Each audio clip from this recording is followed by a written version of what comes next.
And we have a discussant, who is Luciana Scarato. She's a postdoctoral researcher from Mesilla.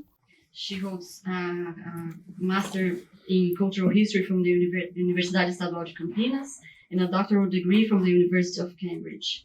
Her research interests include Atlantic history, colonial Brazil, cartography, material culture, Latin American studies, and Iberian modern empires.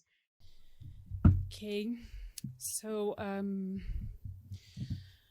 all things come for those who wait, right?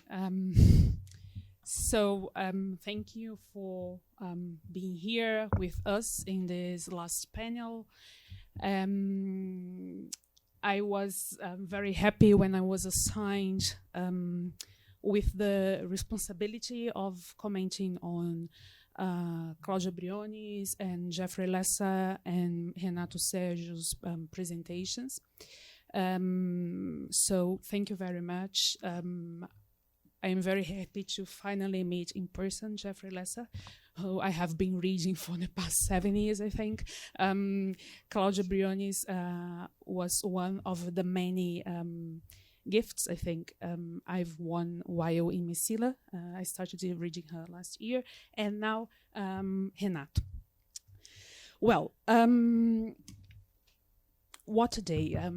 Sorry, I'm trying, I'm still, I was talking to Peter Schutze earlier that, well, maybe I will have time to recover from Alberto's and David Kopenawa talk today in the morning. That isn't the case, but I'll try.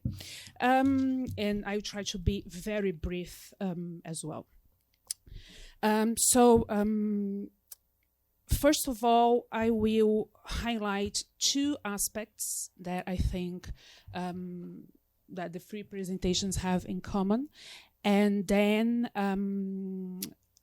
I will go through some specific points for each presentation. So the first shared aspect that I think that you have in common is that the three of you present case studies. You work with material collected from the ground, so to speak, right? Either by direct contact or mediated by other media. So, for example, the case of the historian, another historian here on the table, Jeffrey Lessa, who also work with archive material, right? Cláudia with the Mapuche, and Renato with the statistics about violence. I think that this first shared aspect gives us a glimpse into the asymmetry and inequality that pervades conviviality, not only in the objects and the subjects of study, but also in our work as scholars, right? And I will quote Jeffrey Lessa. Conviviality and inequality are not in opposition, but they are part of a regular quotidian discourse, end of quote. So in our own work to collect this material that we analyze, it's not easy as well. We are also faced with the difficulties and the dangers and the very delicate balance, because we are dealing with people with their own ideas of well-being, with their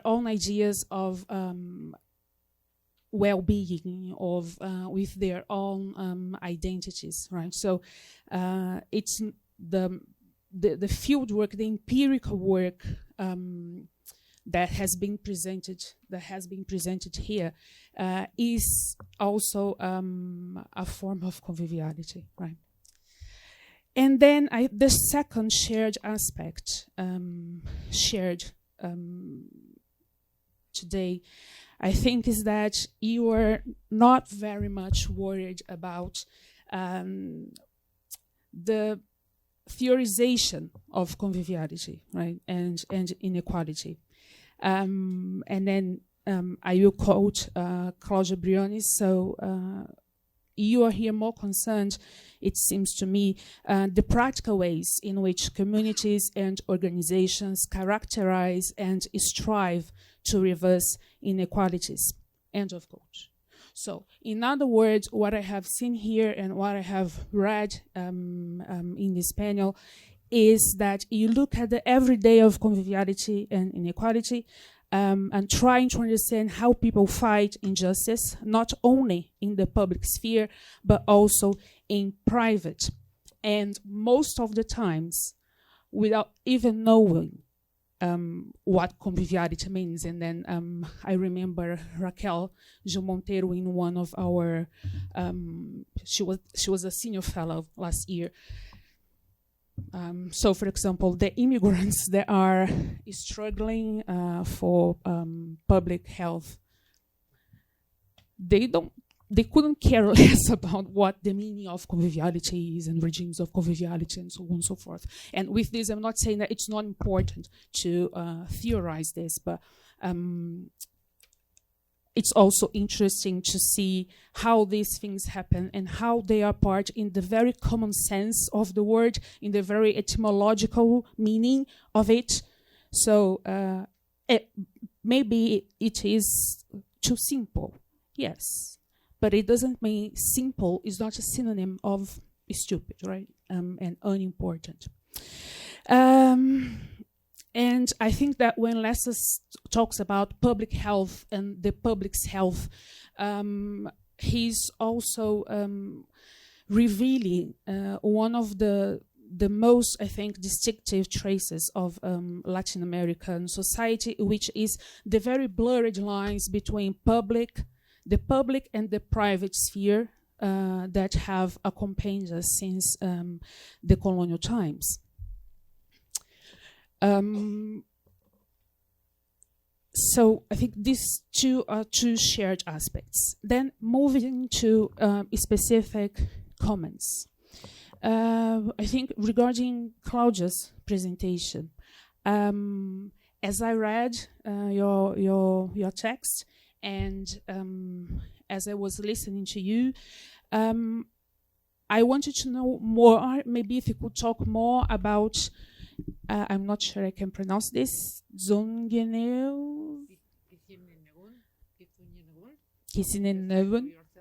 Okay, yeah, which is deciding for oneself. That, and I think, as I was talking to you earlier, I think this appears more in the Spanish version that I have read in the English one, that it merges as a negotiation tool that used to be sort of delegitimized by some social movements, because they have been seen as maybe too, I don't know if I understood it right, so if you could comment more about this, like too peace and love, maybe. I don't know if this was the case or not, so if you could talk more about that. Why was it, in a way, delegitimized until very recently? Then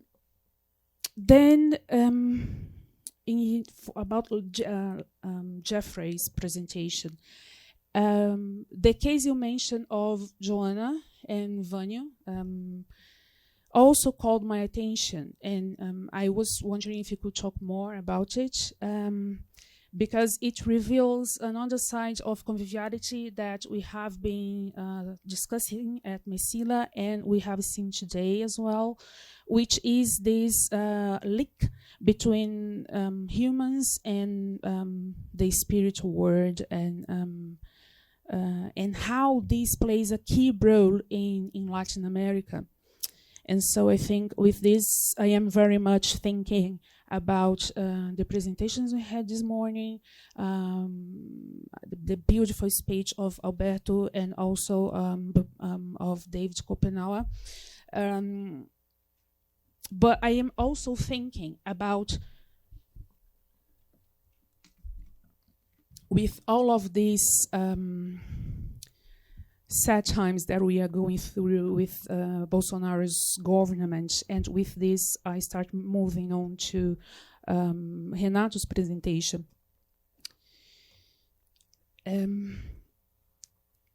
That's sad, I think, and I really agree with you that Bolsonaro's government, maybe we should see it as a result and not as a cause.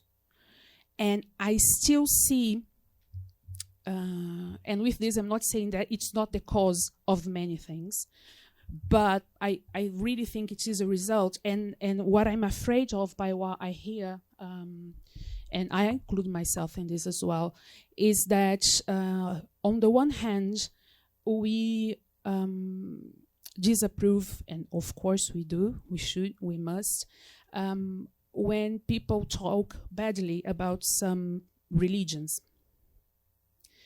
On the other hand, we find it quite funny, and we see no problem sometimes in pointing our fingers at the Neo-Pentecostals, for example. And so, I don't know, maybe we should as well really rethink if we are not trying to shove down people's throat our isms and ologies and so on. So in a similar way like the revolt of the vaccine did, because we know our isms and orgies and EGs are good for them, so we don't want to explain them. We think that they should be, willing enough, and they should be brave, and they should try to understand us, instead of us trying to explain to them and trying to understand why we have arrived here. Because clearly what we have been doing before is not working, right? And so, and with this also, the question that I have for you regarding the statistics, which is for you, I think, what some historical sources, some documents, for example, are for us in history.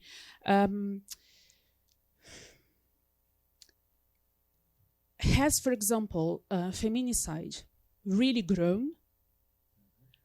Or has it always been there? It's just that we didn't talk about that. Maybe the rates were even higher. It's just that it wasn't a question that we were putting, because if we study historically, violence against women was always there. And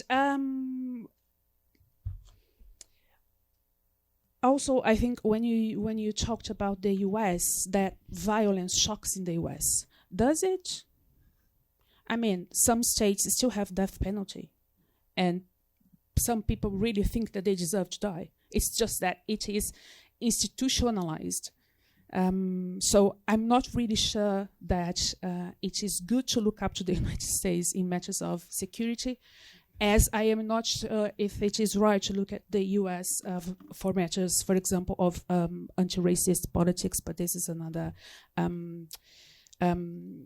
well, we have this tendency of copying and pasting, I think, a lot of theories from, not only from Europe. We talk about Eurocentrism, but we don't talk much about United States centrism, I think. But in the case of violence, I'm not really sure if violence shocks the Americans and doesn't shock us.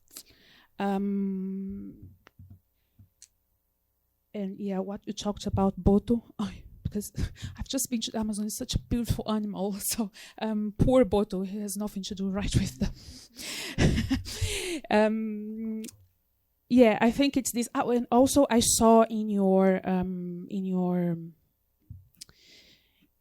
presentation that you haven't shown, but you show some statistics about how the number of prisoners has grown, and despite this, violence hasn't diminished. It has grown as well. So, and I think this also poses a question of, so theory says that if we have more imprisoned people, we will have less violence. In this case, it's not right. And then we are all very quick in pointing that out. But what happens when these micro cases we study, they do not go along with the macro theory? What happens? I mean, do we measure them with the same stick, or we change the stick according to what we want to see? And I think this is a question that torment all of us when we are writing and doing our researches. And finally, when you talk about talking about the military police strikes, as far as I understood, and I don't know if I understood correctly, this is an ongoing situation. So this year was not the first year that we had a strike. So, is the reaction that society has against the PM strike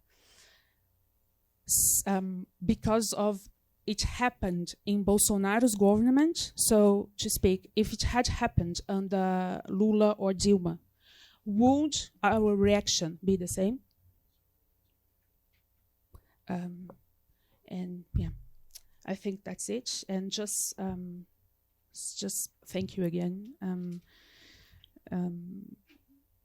for the very interesting presentations. Right? Thank you.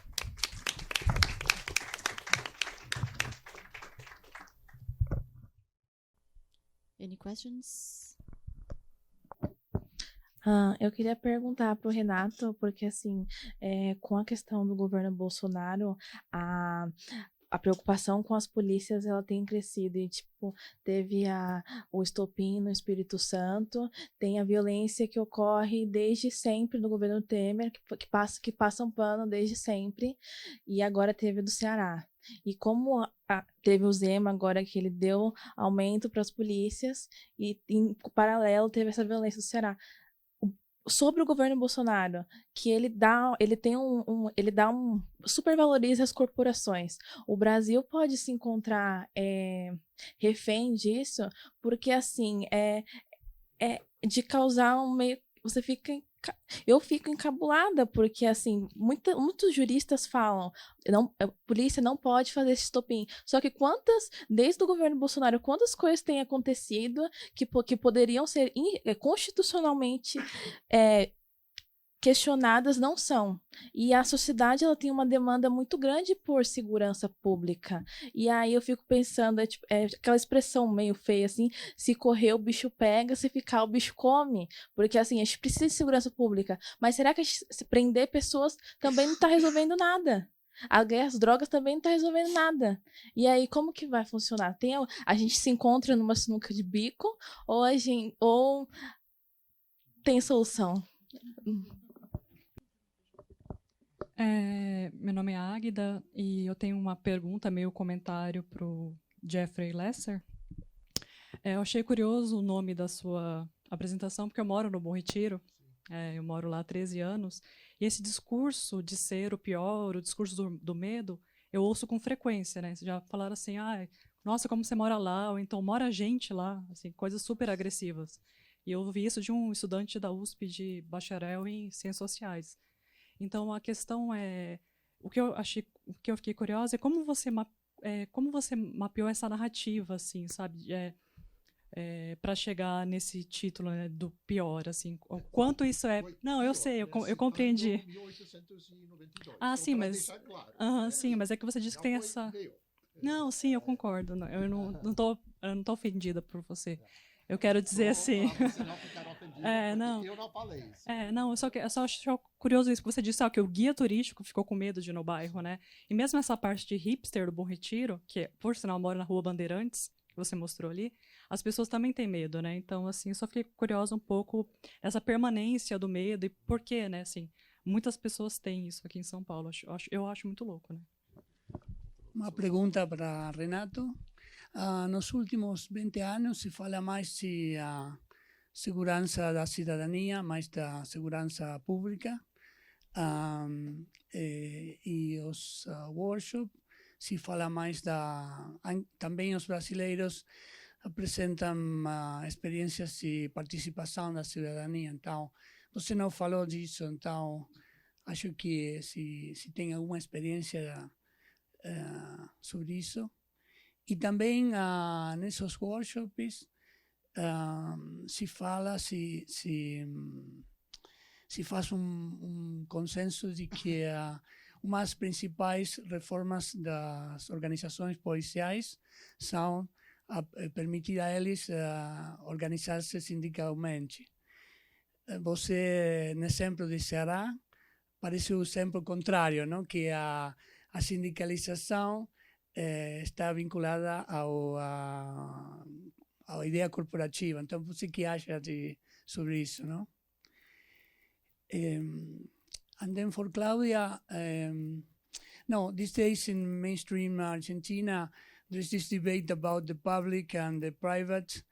I wonder if this debate in the general society has some sort of influence in this private-public relationship that you spoke in the Mapuche community.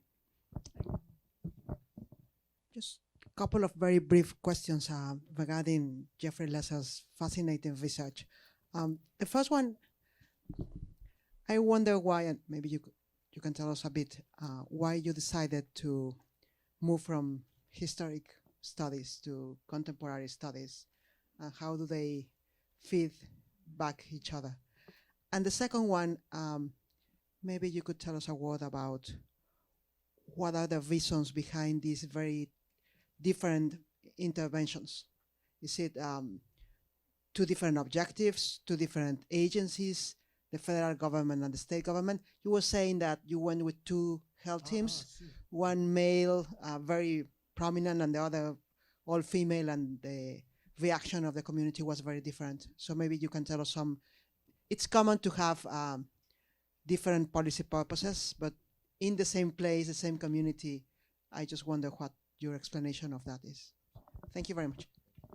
Então, eu queria cumprimentar a todas e a todos pelas apresentações, que foram muito interessantes, instigantes.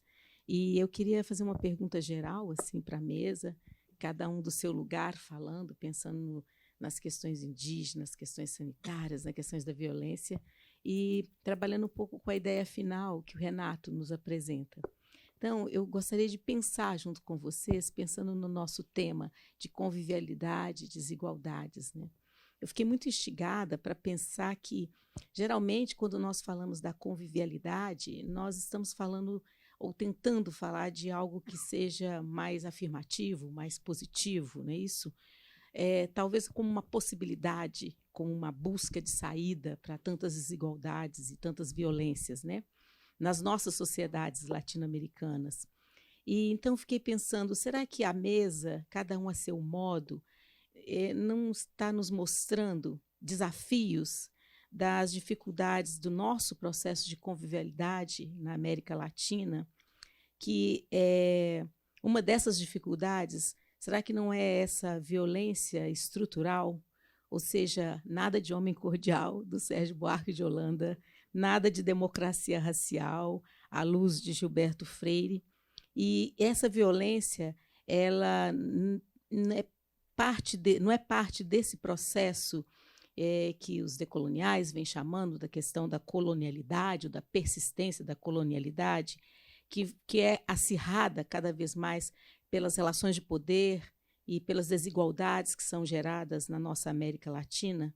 Então, eu queria ouvir um pouco de vocês, porque será que isso tudo não nos mostra que, eu não quero ser tão pessimista, mas que nós temos muito mais simulacros de democracia do que democracia? Queria ouvir vocês.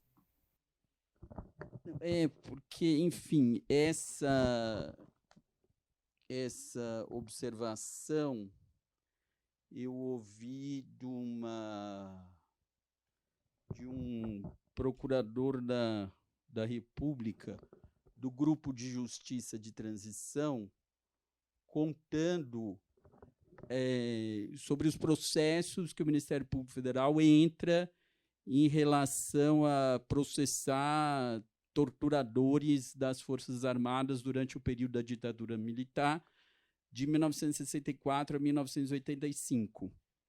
E ele me chamou a atenção para a gente ter, eu mandei no zap do Renato, ter claro a respeito do artigo 142 da Constituição Federal de 1988, que fala da defesa do Estado e das instituições democráticas, das Forças Armadas. Tá? E aí fala, sob a autoridade do Presidente da República, sob a autoridade suprema do Presidente da República, atualmente é um militar aposentado, um capitão, e destinam-se à defesa da pátria, a garantia dos poderes constitucionais e, por iniciativa de qualquer destes, da lei e da ordem. Né? Então, a mim me preocupa muito o discurso daqueles que pedem o impeachment do presidente, né? Porque, como fala o atual candidato à prefeitura no Rio de Janeiro, ex-assessor do nosso palhaço com capitão de mato, uma definição do presidente pelo Vladimir Safatli, talvez ele queira semear o caos, né, para, na hora H, usar e invocar o artigo 142. Né? Eu acho que tem esse ponto. Em relação ao que o Renato falou, eu concordo com a análise brilhante que ele fez em relação ao Brasil, mas acho que a gente não pode esquecer que a ascensão do populismo ela é global. E o Brasil está inserido nessa questão. Temos a nossa especificidade, temos a jabuticaba brasileira, mas temos traços de semelhança com o mundo como um todo. Né? E a provocação que eu faço para a mesa diz respeito a pensar que a forma de convivialidade do Brasil e diversos países da Latinoamérica é a violência. Né? Tanto é que o Renato esqueceu de citar o Temer, lembrou o meu colega Tiago. Tanto é que Temer, Dilma, Lula, Fernando Henrique, seja o que for, conseguiram diminuir pobreza, mas não tocaram sequer um tiquinho na questão da desigualdade. Vamos pegar mais uma pergunta e aí cada um tem 2 minutos para responder. Vamos ver quem ganha a briga. Não, vou perguntar bem rápido mesmo. É o seguinte, a pergunta para o Jeff, é muito interessante a pesquisa. Queria perguntar só, assim, no Bom Retiro atual, como é que se dá digamos assim, as assimetrias entre a população local? Porque a Cracolândia está inclusa nesse espaço. E a gente tem, por exemplo, os coreanos e os outros imigrantes. Os coreanos, por exemplo, tinha um colégio ali, o Colégio Polilogos, que agora, enfim, não está mais lá, mas tinha todo um projeto dos coreanos do Bom Retiro. E quando a gente pensa a população local, a população de rua, quem é que está na rua, quem é que está no Colégio Polilogos, para pensar essas assimetrias, e o que isso tem a ver com o assimilacionismo no Brasil, porque uma das razões do fechamento do colégio e dos coreanos ali tem a ver com isso. Essa é a pergunta para o Jeffrey. Pergunta sobre segurança pública, fazer uma pergunta bem besta, assim, mas meio óbvio, assim, a segurança pública, polícia, sistema judiciário, talvez seja, se não o maior, mas um dos maiores veículos de reprodução de racismo institucional no Brasil. Sim, ponto. A pergunta é, do ponto de vista jurídico, quais são as possibilidades de se pensar, bom, então a gente tem que acabar com essa parte do militar, dessa cultura organizacional militar. Existem possibilidades do ponto de vista jurídico para se fazer isso? Essa é a primeira pergunta. E a segunda é o que você acha da ideia. Fala, mano, isso não faz o mínimo sentido, porque... E a última, também é para o professor Lesser. Eu queria escutar mais sobre como aparece a categoria de raça na sua pesquisa, nesse bairro especificamente, em São Paulo. Como raça aparece nas interações entre os profissionais de saúde e os distintos beneficiários dessa unidade básica, se raça aparece interconectada com nacionalidade, gênero, e se isso influencia na forma que esses beneficiários vão usufruir do Estado nesse espaço geográfico. Well, I don't want to mess up again, so I'm going to answer in Spanish. Academic fair trade, somehow. Kizunyanegun, it's a Mapuche idea. It has a long time. Tá difícil, ¿no? Context. Es una de las muchas ideas que uno escucha desde hace mucho tiempo. Lo que sí es una activación política ahora en función de evaluar todo lo que el Estado no hace y todo lo que el activismo no ha logrado en muchas décadas. Entonces la gente joven está viendo que el camino de la negociación, el camino de los marcos jurídicos no lleva a ningún lado. Es una decepción con esa lucha que fue muy larga, muy compleja, en búsqueda de los marcos normativos, ¿no? Y ahora dicen, bueno, hay una banalización de lo intercultural. Entonces ahora el camino ya no es el de la negociación. Estas son nuestras razones. Antes eran privadas. Respecto de la idea de la privacidad cultural es muy diferente a la idea de nuestro público y privado. Nuestro público y privado de alguna manera se basa en todos nuestros dualismos que nos aparecen todo el tiempo cuando estamos pensando y categorizando entre lo público y lo privado, lo individual y lo social. En este caso, la idea de privacidad cultural tiene que ver con aquellas cosas que nosotros, Mapuche Tehuelche, hacemos, sabemos y que no queremos o no podemos compartir con, en este caso, los Winca o no Mapuche, ¿no? Entonces es una cuestión bastante diferente. Entonces, cosas que uno escuchaba todo el tiempo sobre estos seres y por qué y dónde está el dueño del agua, ¿no? Que es un poco lo que explicaría lo que nos contaba ayer Astrid, o sea, de quién es el que está diciendo que el agua le están pasando cosas. En el caso de los mapuches, es el dueño del agua, tiene manifestaciones muy concretas de lo que les pasa. Y como ellos dicen, vos traducilo como visión. Yo lo veo, está, ¿no? Y ese es el borde ontológico en definitiva. Esas son las fricciones que tenemos, que nos quedaron también hoy un poco explícitas, digamos, ¿no? Y tenemos que aprender a convivir con ello. Así que la idea de lo público y lo privado tiene una lógica completamente distinta. Es esta idea de el Estado forzó a que privatizáramos nuestras prácticas, que fueran, ¿no?, algo que debíamos esconder, supuestamente en alguna parte, basta. Son nuestras razones y sobre ellas actuamos, ¿no? Y ahí está la diferencia. Por eso el Kizunyanegun, que es algo que se viene practicando en familias, ahora es un tema de negociación política. El Estado no se puede meter en esto. Y de acá nos sacan muertos, ¿no? That's it. Respecto de un poco, Nilma, ¿no?, esa idea de la democracia.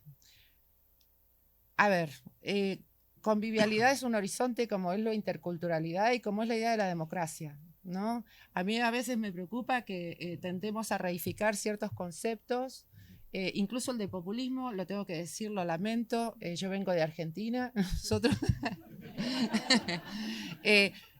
fíjense ustedes qué paradójico, ¿verdad? Porque yo creo que es un concepto muy derogatorio, lo estamos aplicando aquí para explicar el giro a la derecha con Bolsonaro, y en mi país se está explicando para explicar el giro a la izquierda nuevamente de una cosa bastante diferente. Así que, bueno, son conceptos, ¿no? Entonces, la democracia funciona, ¿no?, con violencia estructural. No nos podemos creer que no acontece. Siempre. Entonces, un simulacro de democracia en realidad supongo que tiene que ver con cuánto más podemos aproximar, ¿no?, la convivencia en este caso a las formas de acuerdo político que hemos pactado, ¿no? Y a veces hay unas distancias muy grandes y sentiremos una situación falente, a veces no.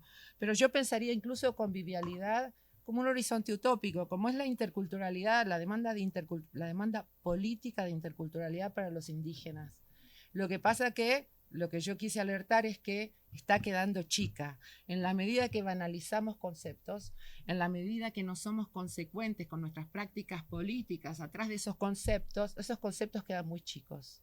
Y entonces aparecen otras formas de antagonismo que sí van a ser muy difíciles, ese horizonte que estamos buscando de una convivencia un poco más plural, emancipatoria, ¿no?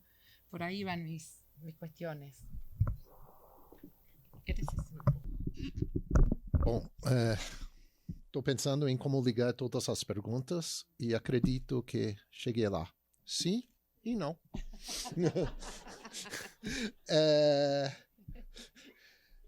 Vou escolher.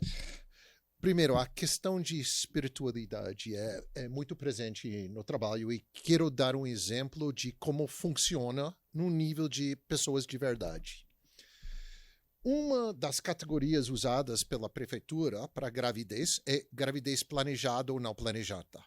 Né? Quando vai para o posto de saúde, é uma pergunta e tem um X. Né? Então, trabalhamos com essas mulheres numa forma qualitativa e começamos a perceber que a explicação dessa categoria no presente é muito complexo. Por exemplo, pessoas falam, foi planejada por Deus. Ou, de novo, parece engraçado, mas se vamos ter respeito para nossos parceiros, precisamos engajar com essas ideias como ideias sérias, né? Uma das vantagens que liga com sua pergunta de trabalhar com equipe podemos tentar resolver de uma certa forma várias questões de gênero, idade, sexualidade, etc., porque a equipe é mais do que eu. Então, por exemplo, eu tenho na equipe mulheres de 20 anos, todos são filhos de imigrantes, 3 delas foram criadas em casas onde até hoje os pais não falam inglês. E aprendi durante a pesquisa cada uma delas com certas experiências com a questão de gravidez. Né? Então, elas têm uma conversa sobre gravidez planejada ou não planejada muito diferente do que eu, com mulheres de 25 anos. Né? Então, por essa razão, estou interessado em pensar sobre o presente e usar equipe. Mas quero afirmar, ainda eu sou historiador, né? Estou interessado na relação entre o passado e o presente. A ideia primeiro, o presente e o passado têm uma relação.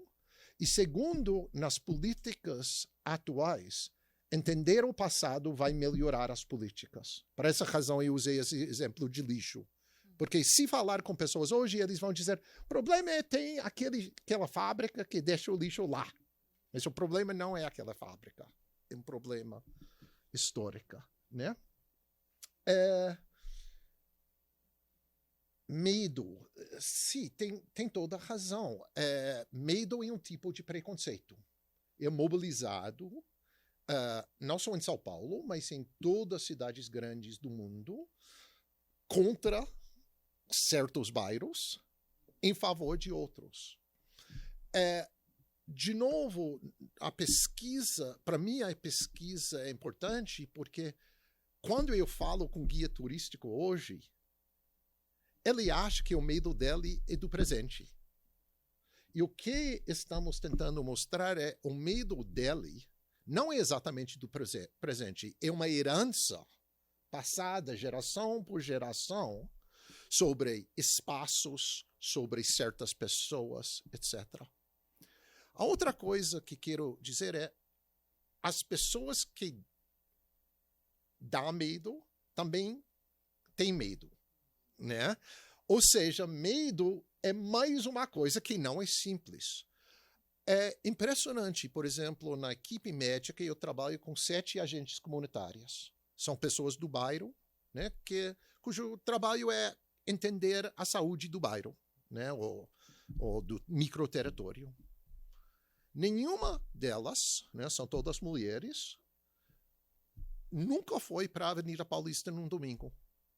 Elas têm medo, né? Elas têm medo de ser olhado de uma forma mal.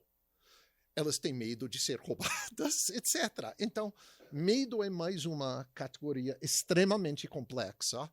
E, de novo, eu insisto que usando essa palavra ajuda. Não é ter medo ou não ter medo. É ter medo e não ter medo e Então, isso é o que estamos tentando entender.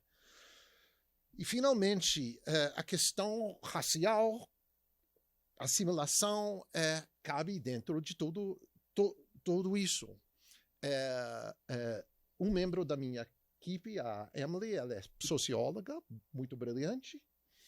Ela fez um estudo brilhante como parte da pesquisa sobre os discursos das agentes comunitárias sobre mulheres bolivianas. Ou seja, todo o discurso que elas, agentes comunitárias, sofrem para ser da classe operária, de ser não brancas, etc., elas usam e repetem em falar sobre outras pessoas. Inclusive, essa palavra boliviana. Porque a palavra boliviana é usada, como a palavra coreana, etc., muitas vezes para brasileiros. Né? Ou seja, quando está falando daquele colégio coreano, você, em termos científicos, quer dizer, não, tem um colégio brasileiro num bairro de São Paulo, cheio de brasileiros, cujos professores são brasileiros, e 1 hora por dia eles aprendem coreano. Não, é um colégio, não é. A maioria dos alunos naquele colégio são brasileiros de ascendência coreana. Isso é uma diferença. Isso chama atenção. Hoje em dia é assim. Não, mas os colégios coreanos do bairro. Mas quero insistir nisso, porque chama muita atenção aqui no Brasil, para alguém de fora, como está usado a linguagem nacional, racial, para brasileiros, de ser um outro. Cada vez que uma pessoa é chamada de japa, coreano, italiano, etc., etc., como pesquisador, eu preciso fazer a pergunta. Você é do Japão mesmo? Não. Seus pais? Não. Seus avós? Não. Bisavós? Não. Então, quem é o japonês nessa história? E como vocês sabem bem, seu presidente faz isso. O presidente dos Estados Unidos também, né? Não estou dizendo que o Brasil é tão especial. Eu sei. E eu quero concluir só com um ponto, talvez relacionado a tudo isso. Eu sei que em países grandes, imperialistas, como Brasil, como Canadá, como os Estados Unidos, como Argentina, etc., temos uma tendência em pensar no excepcional. Somos tão diferentes do que os outros. Mas como pesquisadores, eu acho que vale a pena pensar um pouco sobre as semelhanças.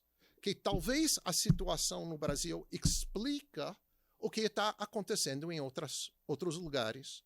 Para mim, Bom Retiro, esse pequeno bairro, esse quarteirão, né, ajuda-me a entender cidades em todo o mundo, a relação entre saúde pública e a saúde do público fora do Brasil. Porque isso para mim, é parte do dever de minha pesquisa.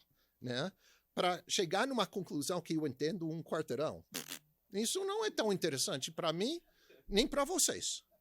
Precisamos entender nossas pesquisas de uma forma onde fala para os outros. Né? Muito obrigado.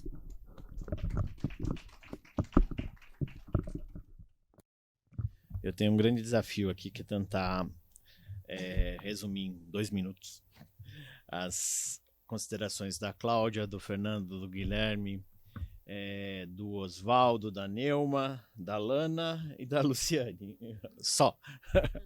Mas acho que começando com uma questão que eu acho que tanto Neuma como o Guilherme colocaram, eu concordo plenamente. Nós temos uma questão que é uma grande característica comum na América Latina, e que, em termos institucionais, quem melhor definiu ela foi o Marcelo Saín, da Argentina, que diz que nós vivemos um ciclo inconcluso de reformas nas nossas instituições de segurança pública.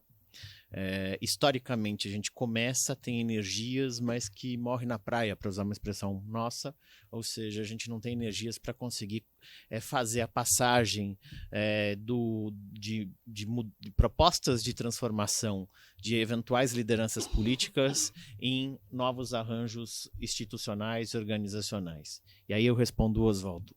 Nós, nos últimos 20 anos, a ideia de segurança cidadã foi um grande projeto dos organismos internacionais,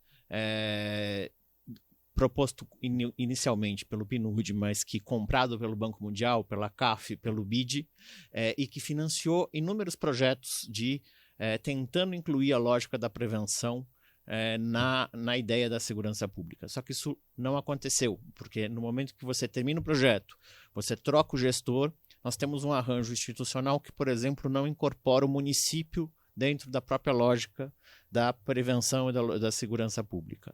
Nós não temos a ideia de que a polícia, e até na lógica da defesa do Estado, elas são vinculadas aos estados e ao governo federal, não às cidades, aos municípios. E com isso a gente também deixa de considerar que uma atividade de polícia fundamental é a prevenção, é a administração de conflitos. Então, das 158 milhões de atendimentos, a polícia só entende como sua função os 8 milhões, os 10 milhões. O restante ela acha que ela está gastando o tempo dela à toa. Então, são questões que nós precisaríamos pensar e que, de algum modo, tem a ver, Fernando, com a história de será que o modelo militarizado é o problema? Ele é uma parte do problema. Porque se a gente desmilitarizasse hoje e chamasse a Polícia Civil para fazer o trabalho, o padrão seria o mesmo. Porque o padrão de uso da força é que foi naturalizado. Então, a forma e o racismo estrutural e todas as questões de inequidade se manteriam. Então, a questão da militarização é só uma das dimensões que precisam ser enfrentadas. E, na prática, por quê? Porque na relação, na interação, nós temos um pouco o que a Lana disse, que é a discussão do medo e sim, nós somos hoje reféns, Lana. Infelizmente, eu não tenho como ser otimista no diagnóstico. Acho que a gente pode pensar positivamente em prognósticos, em possibilidades de superar isso, mas o diagnóstico é sim que nós somos reféns. E somos reféns não só do medo, que foi falado aqui, mas o medo que acaba criando, para aproveitar um conceito muito, muito caro à criminologia, principalmente a criminologia crítica, que é o pânico moral, né? Que a gente vai transformando esse medo em pânico moral e vai transformando esse medo em forma de reificação do processo de separação da sociedade entre matáveis e não matáveis, e que os que são matáveis, portanto, podem ser eliminados do nosso convívio, eles precisam ser apartados, eles precisam ser segregados e assim por diante. O episódio da Cracolândia é um exemplo muito claro que vamos fechar e deixá-los ali no fluxo e ponto. Então, acho que essa é uma questão importante. Nessa perspectiva, governos PT e governos PSDB, como disse, governos PMDB e governo Bolsonaro, mudaram na prática muito pouco, talvez discursivamente um pouco diferente, bastante diferentes, mas eu sempre gosto de usar o exemplo da Bahia. A Bahia gosta de encher a boca, o governo da Bahia, com o governo do PT, que a polícia tem que ir lá e enfrentar com força e matar se necessário. Né? E as quantidades de pessoas mortas pelas polícias na Bahia são extremamente... É uma quantidade muito alta. Então, assim, o modus operandi dos governos de esquerda, e Cláudia mostrou isso também, não é muito diferente no dia a dia do que está sendo feito hoje na prática. Há uma diferença gigante entre discursos. Mas uma reclamação dos policiais é que enquanto os governos do PT conseguiram priorizar a agenda de direitos e de reconhecimento de identidades do tipo a Secretaria de Direitos Humanos a status de ministério, a Secretaria da Igualdade Racial a status de ministério, a Secretaria da Mulher a status de ministério, a Secretaria da Segurança Pública continuou sendo subordinada ao Ministério da Justiça e nunca foi priorizada, existindo um gap gigante em relação a esse funcionamento. Ou seja, a gente nunca trouxe o problema da segurança pública para a prioridade político-institucional. Dito isso, a gente percebe, por exemplo, a força do discurso do Bolsonaro. A gente pode discordar, eu particularmente discordo totalmente, mas ele deu a prioridade institucional para essa área e conquistou uma base eleitoral de cerca de 10% do eleitorado brasileiro que é o vinculado às forças de segurança no país. Porque ele mostrou uma mensagem de solução das questões. No caso, então a gente tem uma característica que não é só brasileira, são simulacros, mas também qual é a diferença? Aqui, as polícias definem quem, de alguma forma, pode viver ou quem pode morrer, com baixíssima institucionalidade sobre do devido processo legal. Ou seja, a fronteira do legal e do legal vai se dando ali no cotidiano, na interação, na relação entre Estado e sociedade, a partir não da lei e da ordem que o Guilherme citou, mas e sim a partir das moralidades privadas ou das moralidades públicas que vão sendo postas. E nesse sentido, não está funcionando, obviamente, mas tem uma questão muito diferente quando a gente olha para os Estados Unidos. Concordo plenamente que somos nações que hoje têm projetos populistas com força para pautar o debate mundial, inclusive, mas qual é uma diferença básica, por mais que para nós aqui possa parecer surreal, mas quando você tem o enfraquecimento da demanda dos direitos civis e da proibição da pena de morte, mas a pena de morte continua válida em alguns estados norte-americanos, mas a pena de morte está ritualizada dentro do processo legal deles. E aqui, essa ritualização não existe. Ou seja, a gente está, até no uso da violência, a gente está atrasado na América Latina, para não dizer só aqui, que quem faz essa distinção e quem decide isso para usar a linguagem de administração pública, o profissional da ponta da linha no nível de rua. Ou seja, não é nem o Estado que está assumindo a tarefa de matar alguém, porque a lei, isso está previsto na legislação. Aqui na interação cotidiana, quase sempre na interação naquilo que gera flagrantes. E que é isso, por exemplo, que provoca e tensiona o sistema prisional. Porque o sistema prisional basicamente funciona com a lógica das polícias militares, dos flagrantes, porque a baixa investigação, as questões da impunidade dos crimes financeiros e assim por diante. E aí uma questão que mostra, por exemplo, a importância de algumas questões, para pensar, se é possível pensar alguma coisa positiva, pensar a força que, por exemplo, o movimento de mulheres gerou ao tipificar o feminicídio. Porque a tipificação do homicídio, ela tem dois movimentos que o feminicídio, o crime cometido pela condição de ser mulher, pela condição de gênero, ele cresce. E não é só um crescimento de registro. Cai o número de homicídios de mulheres, mas cresce o número de feminicídios, para além da melhoria dos registros, segundo todas as estimativas e pesquisas. E por que isso acontece? Porque, de algum modo, a gente vai dando visibilidade e trazendo à tona aquela dimensão que eu disse que, de alguma forma, a gente não vê, que é a violência da própria interação social. E essa interação que vem estimulada pelo pânico moral, por práticas do Estado extremamente autoritárias, opacas, infelizmente no país está crescendo. E aí a gente começa a ver que as mulheres são vítimas prioritárias, isso é até ruim, não, mas majoritárias, e as várias clivagens de desigualdade vão se impondo. Ou seja, quem são as vítimas da violência, dessa violência que não é interditada, e isso vai acontecendo na América Latina como um todo, alguns lugares mais, outros lugares menos, mas se a gente olhar para o que aconteceu no Chile, para terminar, a gente vai perceber que mesmo estados onde a gente acreditava que a institucionalidade democrática estava mais garantida do que em outros, como Venezuela, Brasil e assim por diante, a gente percebe que há um déficit gigantesco, porque a linguagem da violência é a linguagem corrente. Então, Não quero aqui pensar que a gente tenha, para usar uma expressão que muito em voga no mundo dos defensores do Bolsonaro e dos projetos autoritários, eu não quero aqui defender a ideia de vamos abraçar árvore para resolver o problema dos conflitos, né? Ou seja, vamos resolver com pombas da paz e teorias de paz e tranquilidade. Ou seja, a gente tem que garantir lei e ordem. Mas para garantir lei e ordem, a gente precisa garantir instituições democraticamente fortes. Não basta só o regime democrático, basta que as instituições acreditem na democracia enquanto arranjo fundamental. E acho que a principal pauta de reforma da região é fazer com que as polícias sejam democratizadas, não só desmilitarizadas. E, para isso, a gente precisa quebrar o simulacro e aproximar, como disse Cláudia. A realidade precisa chegar nas instituições do sistema de segurança pública do país e da região, que ainda não chegou. Obrigado.